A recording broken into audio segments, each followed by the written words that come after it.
Barkada. I'm Marie. And I'm Joy. Guys, for today's recipe na i-share namin sa inyo ay pang merienda o kaya naman pang appetizer at pang dinner na rin, pang ulam.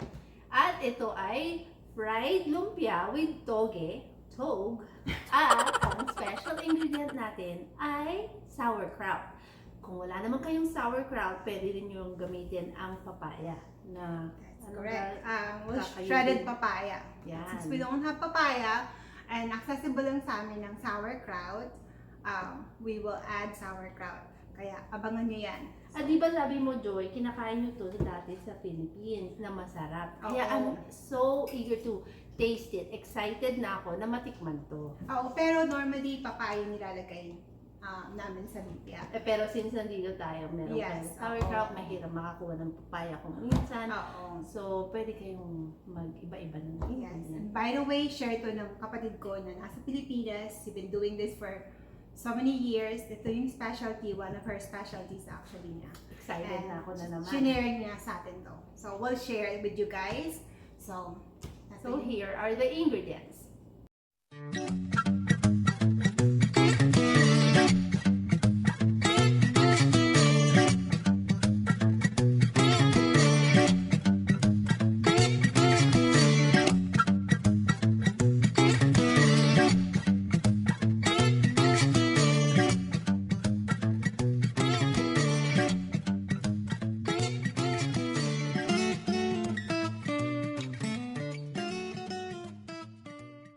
So, preheat namin ang pan namin.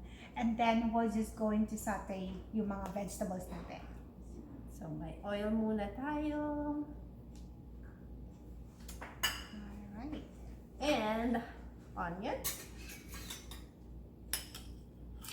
So, Marie will show us how to saute this. Ay, tumatay. Garlic o bawang. So, basically, talagang parang sinusote mo lang talaga siya. Yung mga vegetables. Mga vegetable. Okay. And after natin ito. At ito naman ang green beans mo. Green beans. Ito yung kamote. And then, lalagay natin later the rest of the ingredients. And then, siguro pwede na natin lagay ang oyster sauce. Kung wala kayong oyster sauce, you can use soy sauce, saka sugar, pwede rin. But since matamis-tamis siya saka maalat to, ina-eyeball ko lang talaga. I don't measure anything. So, dagdagan. Wala na atang laman. Yan pa yan. Ako, thank you talaga ate, ng ate Biding, for sharing this recipe. Yeah, with us guys. Madami pa daw siyang isi-share. Oo. Yeah, marami Mga siyang secret recipes niya. Okay. So, hindi siya sour. Sour siya, pero hindi mo na siya matitikman pag kinain mo na siya. Well, there's a taste ng sourness. Okay, I will try. Malalaman natin yan. Sasabihin ko sa inyo yan. Oo. Kung ano. Kasi I've never eaten like sauerkraut before. So, guys, ito naman optional lang. Kung wala kayong papaya, then, ito lang. Kasi ito nga yung accessible sa amin. yeah. Ito si sauerkraut, is a cabbage to eh. So, ito, hinugasan Fermented. I wash it 3 times. Ito yung parang twist natin dito sa lumpiang gulay natin. So, we don't have to put the whole thing. Let's see how much. Kasi marami siya eh. Pero kung gusto nyo maglagay ng toyo, you can add that. But since we're going to add a little bit of salt, ayan, and pepper. I'm gonna put the pepper here first. And then this is salt and pepper. Ayaw natin masyadong maalat. Kasi yung oyster sauce, medyo maalat siya.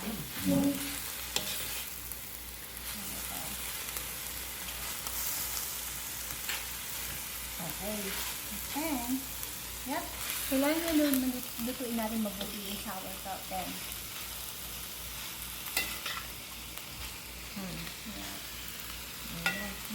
Nasa high fire siya. And then I'm going to add na itong Toge. Toad. Mali.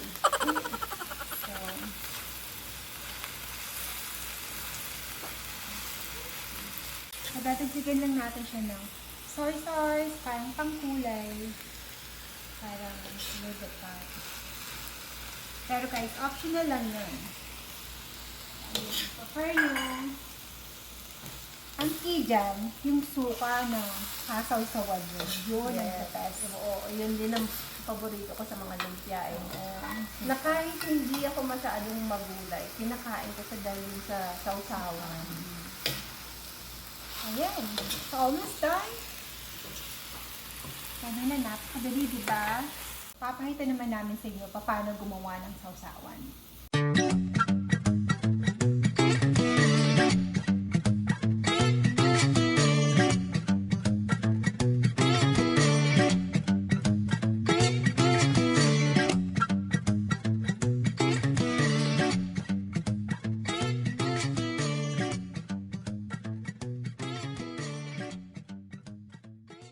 Papakita sa atin ni Marie kung paano gumawa ng sawsawang suka.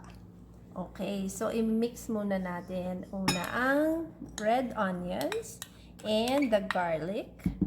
And then, press nyo lang para lumabas yung katas ba. Ganyan.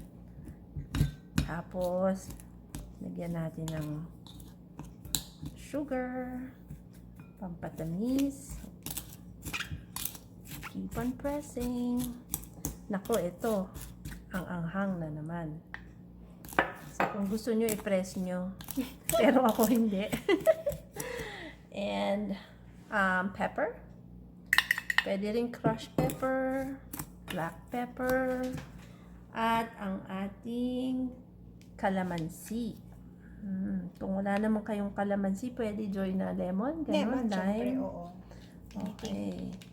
Anything na pampaasim. Ito naman optional. Optional. Pero masarap Oo, yan. masarap siya. Ano to? Wala pala yan. Lalagyan lang yan ng calamansi. At toyo. Okay? Lagay natin.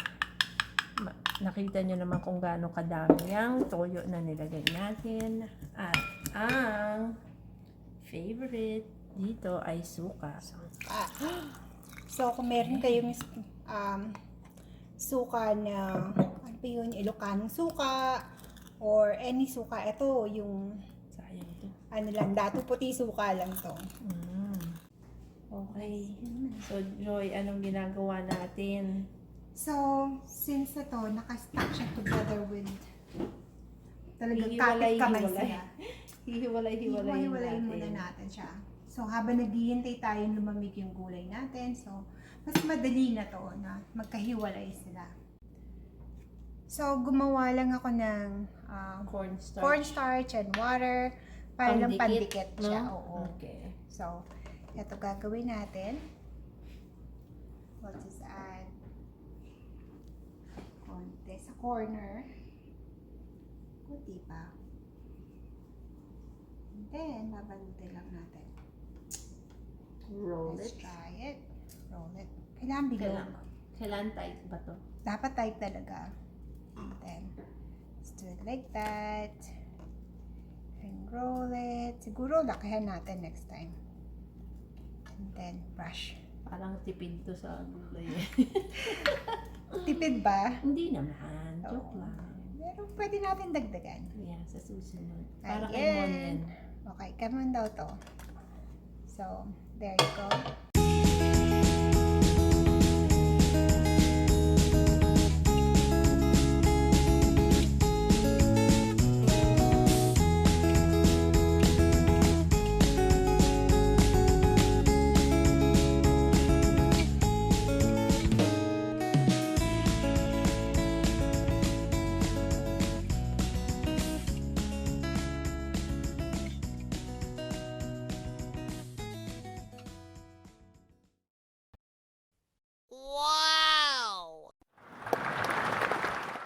Ready?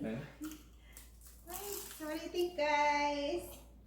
Kumusta ang ating? Kakakagat ko lang. Yeah. Oh, anong lasa na may sauerkraut? Hindi ko na titikman. Well, hindi ko It's naman it's alam. there, pero Diba? Crunchy siya. Sarap na pang merienda. Pang appetizer. Gusto niyo pang ulam na rin. So, all in one. Diba? Sarap. How about sausawan? Very good. Very good Mukha compliment. talaga masarap. Hindi makapagsalita si Marie. So, The best yung sausawan. napakasimple lang yung sausawan natin. So, Tamang-tama, ito na yung dinner ko. Wala nang iba. sana try niyo yung recipe namin. And don't forget to like, subscribe, and hit that notification bell. Share.